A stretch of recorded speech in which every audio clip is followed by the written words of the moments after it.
সাকু রান্নার জন্য দুধগুলো ঢেলে নিচ্ছি।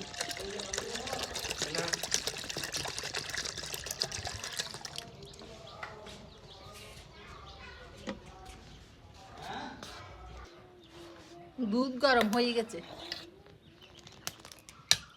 এবার সাগুগুলো ঢেলে দিচ্ছি।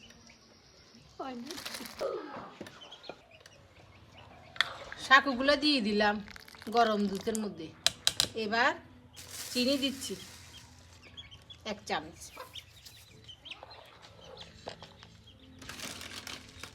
একটু করে লবণ দিচ্ছি।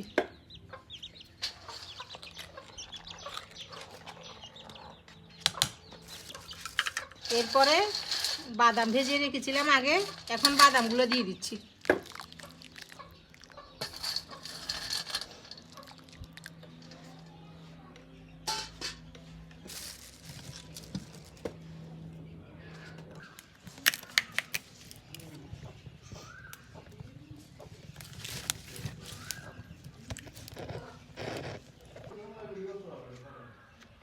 শাকও হয়ে গেছে, এখন নামিয়ে নিচ্ছি।